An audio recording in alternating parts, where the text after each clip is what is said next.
Rolex is one of the most luxury brands in the world, valued today at around $8 billion. Its history dates back a century ago and began with an orphan teenager whose inheritance was stolen away from him.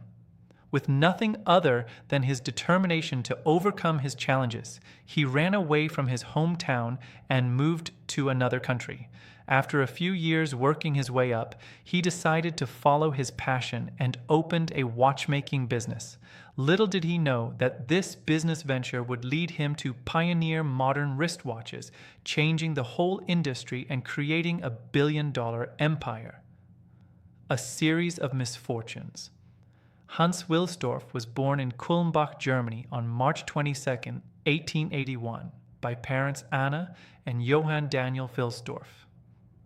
He was the second son of 3 children. His family ran a fairly successful business that was passed down from his grandfather, selling iron goods and classifying them in the middle-range class. Unfortunately, his mother got ill during the next few years and died in 1892. To make it worse, a year later his dad would pass away too, leaving Hans an orphan at the age of 12. Now, under the custody of his mother's brothers, his uncle immediately decided to sell his family's business and use some of the money for their education, putting all 3 of them in a nice, prestigious boarding school called Ernestinum Coburg in Bavaria, Germany. Hans hated this decision early on and became depressed while living in the new town. Hans was seen as an outsider and was often teased by other boys because of his religion. To get through his difficult childhood, he decided to put his focus on school. As he got older, he understood that even though he didn't like the decision of his uncles, it became an important factor for his success. Our uncles were not indifferent to our fate. Nevertheless, the way in which they made me become self-reliant very early in life made me acquire the habit of looking after my possessions, and looking back, I believe that it is to this that much of my success is due. Hans enjoyed reading books and became quite the bright student in school. The subjects he most notably excelled in were mathematics and languages, where he learned French and English. He was always curious about travel and knew that languages would be very useful, which would eventually play a big role in his career. During school, he became friends with a Swiss boy who would tell him stories of his birthplace in La Chaux-de-Fonds, a city located in Switzerland that was well known for its long history in the watchmaking industry, and Hans became very intrigued about the place. On his own, one day, Hans had enough of the way of his life and left the boarding school in Germany to move to Geneva, Switzerland. At the age of 19, he got himself a job as an apprentice for an international pearl exporting company. This company was buying pearls from various markets and would sort, grade, and package them for sale to jewelers. He noticed the company wasn't really creating anything but was still making great profits. There, he immersed himself to learn their business tactics and was making good money for his age. One day, Hans received a letter from his friend who offered him a job for a company called Kuno Korten. Kuno Korten was one of the biggest high-quality watchmaking businesses at the time and was exporting about 1 million Swiss francs worth of pocket watches each year. They also produced some of their own watches from scratch. This well-known company was based in La Chaux-de-Fonds, the place he always wanted to go. Even though the company he was already working at was more beneficial for him, his curiosity for the place and the business around watches were stronger. Therefore, in 1900, he moved to La Chaux-de-Fonds to work for this company. He was hired as an English correspondent and clerk, thanks to his ability to write and read English that he learned back in school, and was getting paid with a monthly salary of 80 Swiss francs. He was also responsible for winding hundreds of pocket watches every day and verifying they were accurate. He picked up tremendous insight into watchmaking and obtained a great deal of knowledge about how all types of watches were produced. However, his time there was cut short. He had to go back to Germany and serve in the army after only 2 years at Kuno Korten. After his service, at 22 years old, he moved to London, England, to work for another company of high-quality watches. There he was responsible for a bigger role and was now in charge of increasing their sales.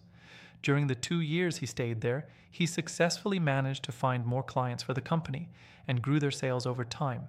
By then, he was already thinking about building his own business of watches and was learning everything he could to further his knowledge into his future business. During those years, he also met his future wife, Florence Frances May Crotty, and would get married shortly after, Wilsdorf and Davis. One day, Hans was sitting outside with his much older brother-in-law, Alfred James Davis, and talked about life and plans for their future. Hans told him he felt he was confident enough to open his own business of watches, but he just needed some capital. Alfred did have the money and knew how passionate Hans was about watches. Despite being very young, he took a chance on the German and told him he was going to help him on his business venture and was ready to invest his money. They shook hands together, and in 1905 they founded Wilsdorf and Davis Limited, which would eventually become Rolex a few years later. They partnered up with a Swiss watch company called Hermann Agler, which was based in Switzerland and started importing movements from the Swiss country to England, placing them in watch cases. They also opened an office in Biel, Switzerland, to favor his partnership there. Soon after, they were specializing in the distribution of timepieces at affordable rates. Even though Hans was a lover of watches, there was one major thing he found unfavorable about the watch industry: pocket watches. At the time, wristwatches were mostly worn by women as jewelry and were looked down upon by some. The reason being they were not very precise. These watches were much smaller than pocket watches and consisted of smaller movements which would regularly make the clock either go faster or slower. This was the main reason why pocket watches were more popular at the time and were considered masculine for their bulky size. But for Hans, he mostly found them inconvenient to use. It was a little hassle for him every time he had to reach his hand in his pocket in order to see the time. Until then, it was thought to be almost impossible to create the perfect wristwatch that could consistently show the exact time and be in everyday use. My personal opinion is that pocket watches will almost completely disappear and that wristwatches will replace them definitively. Hans Wilsdorf, 1914.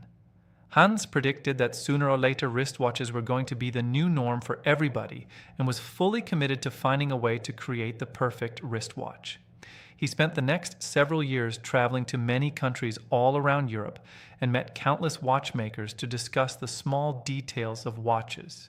Soon after, his company began to get some traction, and by 1908 it was one of the top firms in the watchmaking industry in England, Rolex. By now, Hans wanted to change the name of his company to something high class, catchy and easy to say no matter the language.